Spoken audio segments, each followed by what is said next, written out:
Fue descubierto por Galileo, perfeccionado después por Isaac Newton y en manos de Albert Einstein proporcionó una teoría de la mecánica del cosmos. Fue uno de los mayores misterios de la física. Todos los cuerpos caen con la misma aceleración constante. Ley de la gravedad o ley de la caída de los cuerpos. En el vacío, todos los cuerpos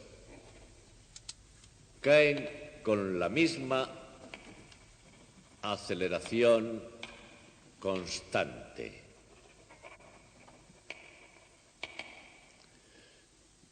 Esta es la ley de la gravedad.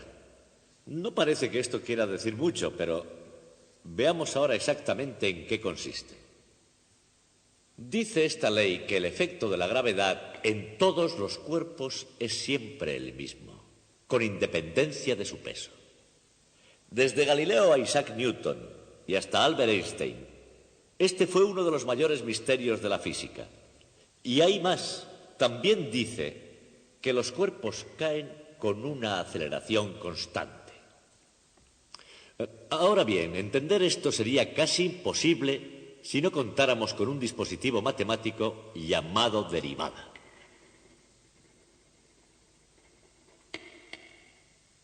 Luego veremos lo que significa. Y finalmente, aunque esto nos parezca muy profundo e interesante, está violentando nuestra más simple intuición, porque esto que decimos sucede en el vacío y no en el mundo que nos es familiar.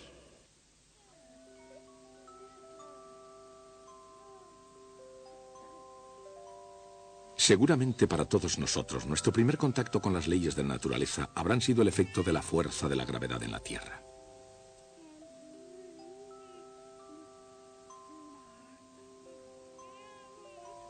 Entendamos o no cómo funciona la fuerza de la gravedad, tenemos un temor innato a sus efectos. Pero ¿qué es exactamente ese efecto de la gravedad? Hay cuerpos que caen con rapidez y de forma rectilínea. Pero hay otros, en cambio, que tienen un comportamiento diferente.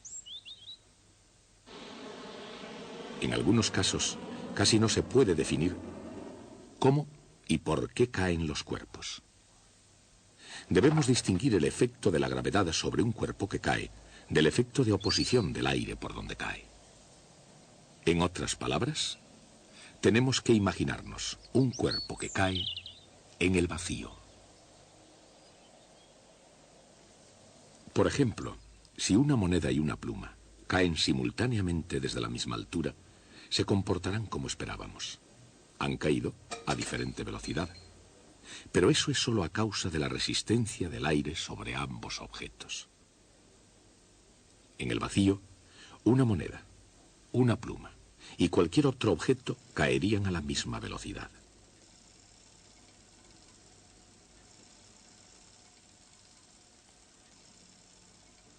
La moneda y la pluma están ahora en el tubo de cristal, sin prácticamente aire, es decir, en el vacío, y ahora seremos testigos de la ley de la gravedad en acción.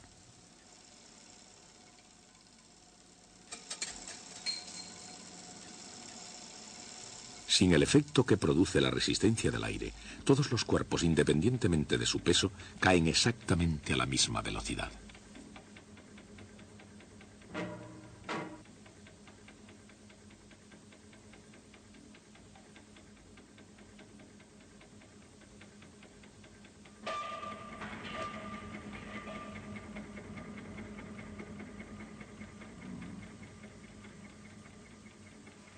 Cuando el astronauta del Apolo 15, David Scott, exploraba la Luna sin nada de aire, hizo una demostración de este tradicional experimento.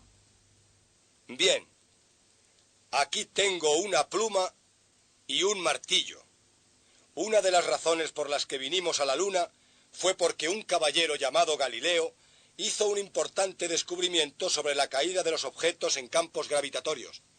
¿Y dónde encontraríamos un sitio mejor para ver si su descubrimiento era correcto que en la Luna? Los dejaré caer aquí mismo. Es de suponer que los dos golpeen en el suelo a la vez. ¿Qué les ha parecido? por lo visto el señor Galileo tenía razón.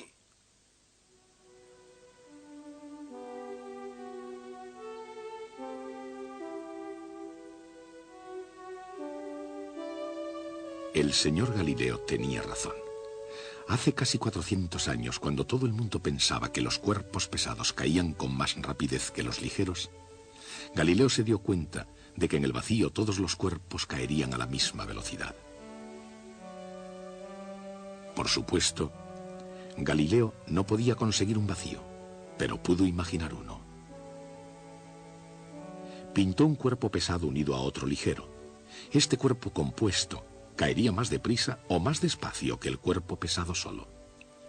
Si el cuerpo ligero caía más despacio, retardaría la caída del cuerpo pesado.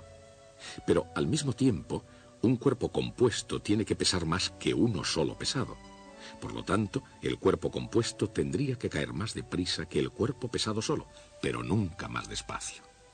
Es obvio que la idea de que un cuerpo pesado cae con más rapidez solo conduce a una ineludible contradicción.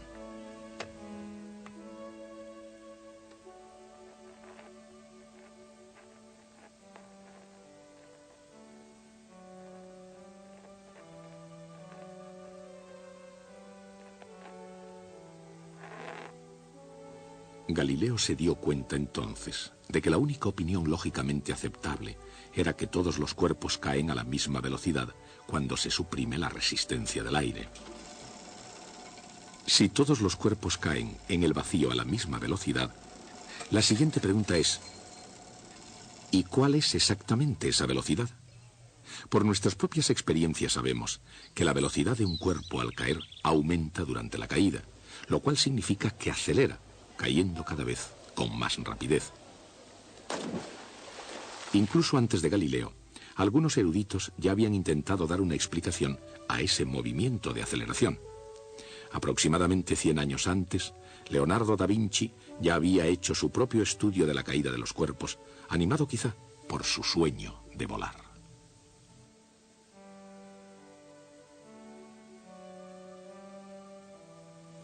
Más que preguntarse por la rapidez de la caída de los cuerpos, Da Vinci se preguntaba cuánto caerían en los sucesivos intervalos de tiempo. Su teoría del movimiento acelerado era que un cuerpo recorrería cayendo mayores distancias en intervalos posteriores. Después concluyó con la teoría de que las distancias seguían la ley de los números enteros. Es decir, una unidad de distancia en el primer intervalo de tiempo, 2 unidades en el segundo intervalo de tiempo, etc. Galileo adoptó el método de descripción de Leonardo da Vinci, pero llegó a una conclusión diferente de cómo crecían las distancias.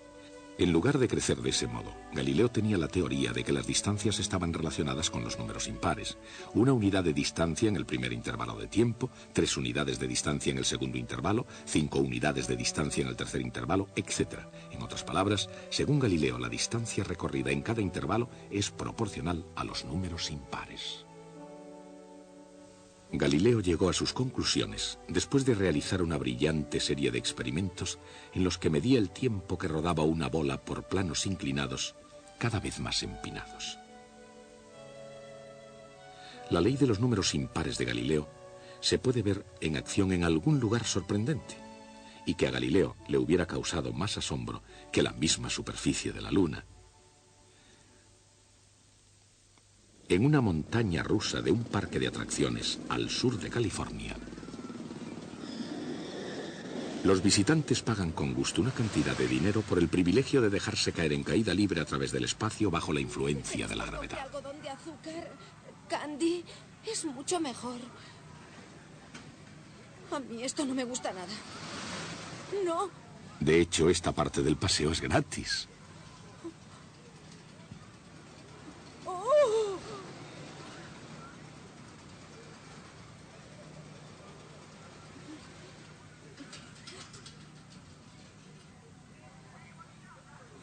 Por lo que realmente pagan los visitantes es por una serie de medidas que se han tomado y que les permite sobrevivir a cualquier velocidad.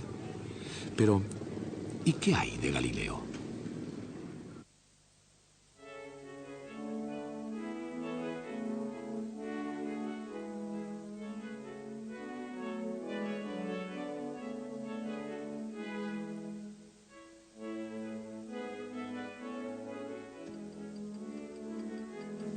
Si esto es una unidad de distancia, esto debería de ser 3, y esto 5, y así sucesivamente. Y realmente lo son. Galileo tenía razón. En sucesivos intervalos de tiempo, las distancias recorridas cayendo siguen los números impares. Aquí hay algo más que Galileo también vio. Fíjense en la distancia total recorrida en un instante. Después del primer intervalo de tiempo, una unidad de distancia. Después del segundo intervalo, 4 unidades de distancia. Después del tercer intervalo, 9 unidades de distancia. Después del cuarto, 16 unidades. En otras palabras, al final de cada intervalo, la distancia total recorrida cayendo es de 1, 4, 9, 16, 25 y así sucesivamente. Y esos números son, por supuesto, cuadrados perfectos. O sea, que la distancia recorrida en la caída es proporcional al cuadrado del tiempo. Y de este modo, la ley de Galileo se puede escribir en una simple ecuación, utilizando S para la distancia y T para el tiempo. ¿Qué quiere decir? Que estamos hablando de la distancia como función del tiempo. Esta constante c numéricamente es igual a la distancia que recorre el cuerpo cayendo durante el primer segundo, es decir, 16 pies, aproximadamente 5 metros.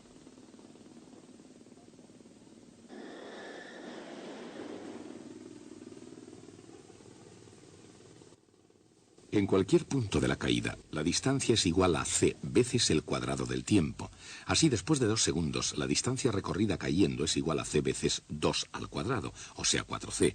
Si tomamos el valor 16 para c, sabemos que ha caído 64 pies, unos 19 metros y medio. De nuevo, esta fórmula quiere decir que para cualquier instante t se puede encontrar el valor ds. En este punto, cualquier visitante, aunque petrificada por el susto, puede preguntarse cuánto ha recorrido en su caída en cada instante.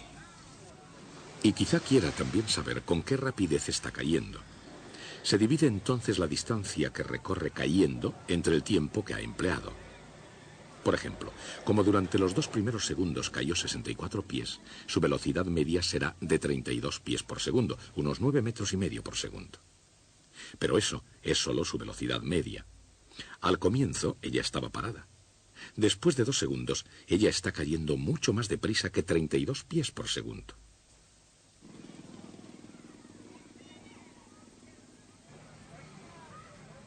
Pero lo que realmente desea saber esta mujer no es su velocidad media, sino su velocidad exacta o instantánea en cualquier instante dado. Sin embargo, si queremos utilizar la misma ecuación, dividiendo la variación de distancia por la variación de tiempo, se nos plantea un serio problema. En cualquier instante durante la caída, digamos a 1.5 segundos, la variación en la distancia y en el tiempo es exactamente 0. Así, una fórmula que determine la velocidad dividiendo la variación en el tiempo no es útil cuando se tiene un punto A, pero no un punto separado B para trabajar con él. Y para complicar aún más las cosas, el máximo y el mínimo del cociente serían 0. Dividir por 0 es un desastre matemático. Tal vez la expresión velocidad instantánea sea una contradicción en sus términos. Sin embargo, el propio sentido común nos dice que un objeto en movimiento debe tener una cierta velocidad en cada instante. El problema es mucho más que un juego ingenioso de palabras. Es un dilema que ha importunado durante miles de años a todos los matemáticos, pero no había modo de resolverlo.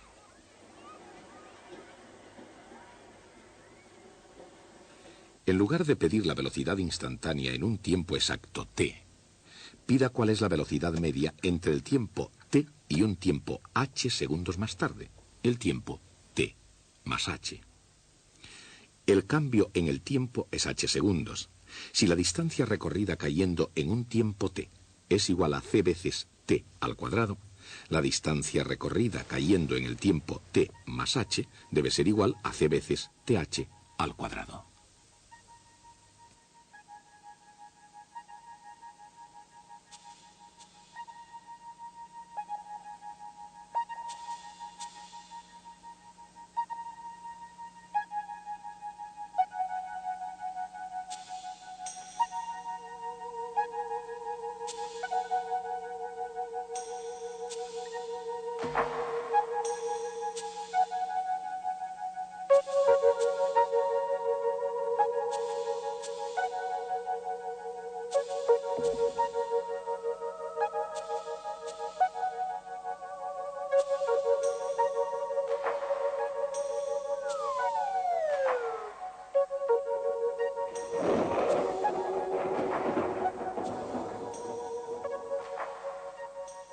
Hemos resuelto el problema y ahora ya podemos calcular la velocidad media comenzando en cualquier instante para cualquier intervalo h. H puede ser un segundo, medio segundo, una décima de segundo o incluso cero, porque ahora no estamos dividiendo por cero. Ahora podemos reducir el intervalo y hacerlo más pequeño y más pequeño hasta llegar al límite. En ese instante hemos calculado una derivada, ya que el intervalo se ha reducido a cero. Si h es exactamente cero, nos encontramos con que en un instante t cualquiera existe una velocidad instantánea y la llamaremos v. v es igual a 2ct.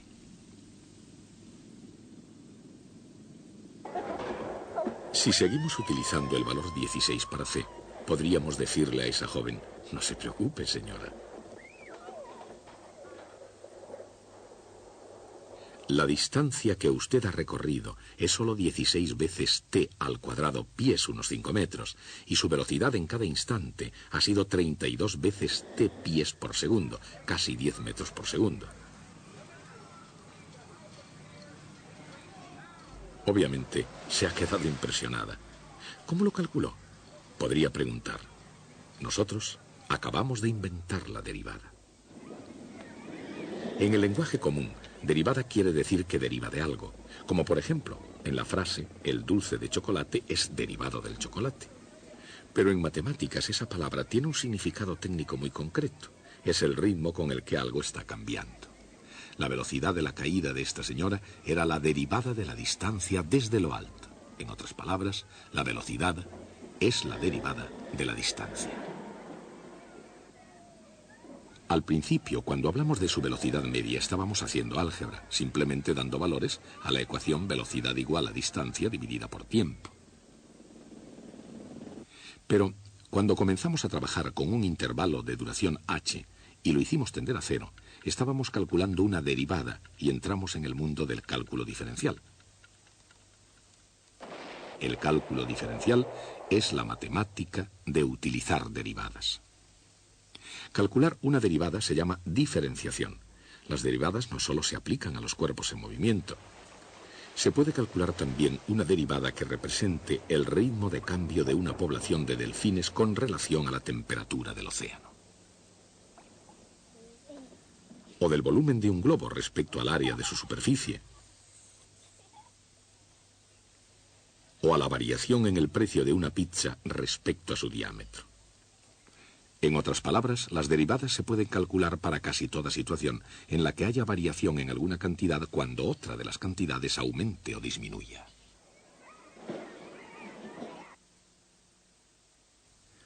Para ir de la distancia a la velocidad, tuvimos que calcular una derivada.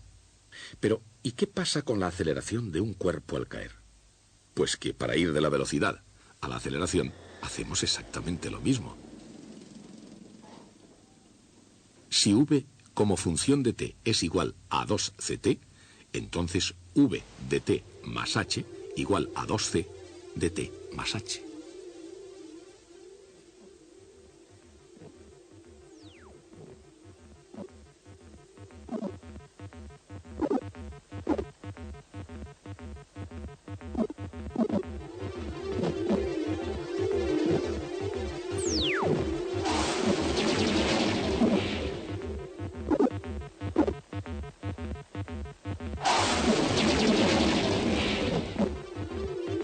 A de t igual 2c. Pero vean lo que ha ocurrido. Primero, la distancia s se mantiene creciendo con el tiempo. Si hay variación en t, hay variación también en s. Y la velocidad v también crece con el tiempo. Pero ahora nos hemos encontrado con que la aceleración a no depende en absoluto del tiempo. Es sencillamente una constante a igual 2c. Independiente del valor de t, a es siempre la misma. Por fin lo hemos conseguido. Hemos obtenido que el resultado de la gravedad es una aceleración constante.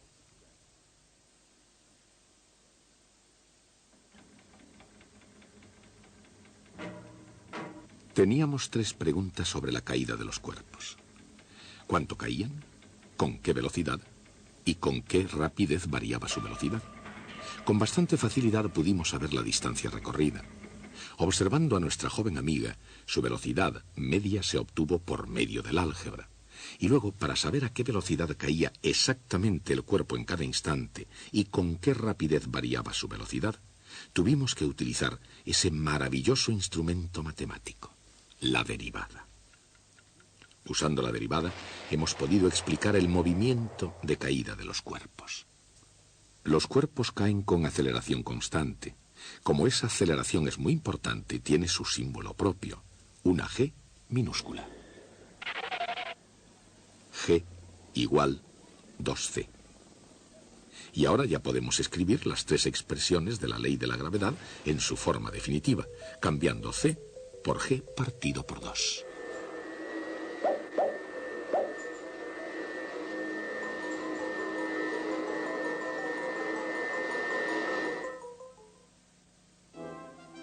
Según esta ley, un cuerpo cae con una aceleración constante, con velocidad proporcional al tiempo y recorre una distancia al caer proporcional al cuadrado del tiempo. Este tipo de movimiento se llama movimiento uniformemente acelerado. Es difícil, pero no imposible llegar a conocer esos tres hechos sobre el movimiento uniformemente acelerado sin hacer uso del cálculo diferencial. Pero Galileo comprendió los tres hechos. En realidad, casi 300 años antes de Galileo, un erudito francés llamado Nicole Oresme trabajó sobre el comportamiento del movimiento uniformemente acelerado. Oresme y Galileo utilizaron casi idénticos métodos matemáticos para analizar el problema. Dichos métodos se basaban no en ecuaciones algebraicas, sino en proporciones entre cantidades y en figuras geométricas.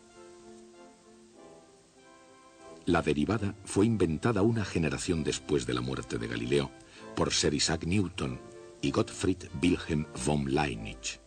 Con este nuevo y poderoso método de análisis se pueden analizar tipos aún más complicados de movimientos. Describir el movimiento uniformemente acelerado llega a ser incluso muy fácil.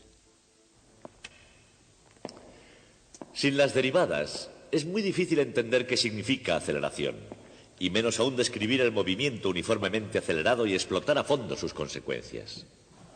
Y, sin embargo, Oresme y Galileo lo hicieron. Describieron el movimiento uniformemente acelerado y sacaron sus consecuencias. Fueron verdaderos genios. Una de las tareas de la física es la de encontrar principios sencillos, económicos, pero importantes que expliquen nuestro complicado mundo. Y eso es lo que hemos hecho hoy. Si yo dejo caer algo, cae bajo la influencia de la gravedad de la Tierra. Al caer, su movimiento ha sufrido una cierta influencia debido a la oposición del aire. Si ahora imagino que puedo deshacerme del aire y dejo caer el objeto en el vacío, enseguida descubro un dramático y a la vez sorprendente hecho. Todos los cuerpos caen a la misma velocidad. Podría contentarme con este hecho. Descubrirlo, desde luego, fue un logro impresionante. Pero no nos contentamos. Ahora queremos saber por qué sucede esto así.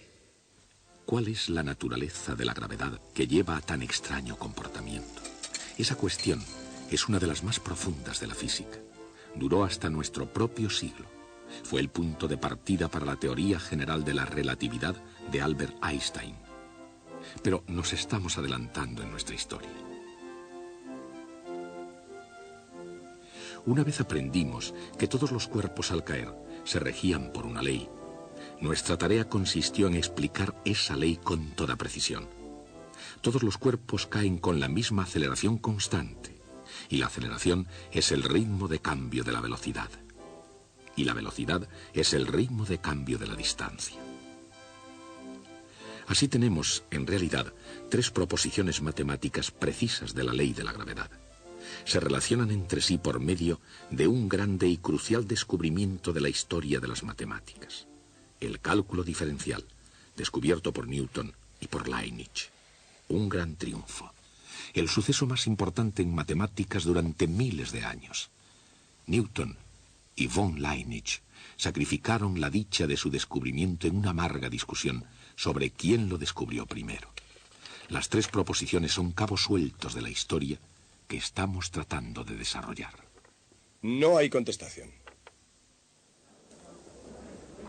Según la ley de la gravedad, un cuerpo cae con una aceleración constante a una velocidad proporcional al tiempo y recorre en la caída una distancia proporcional al cuadrado del tiempo.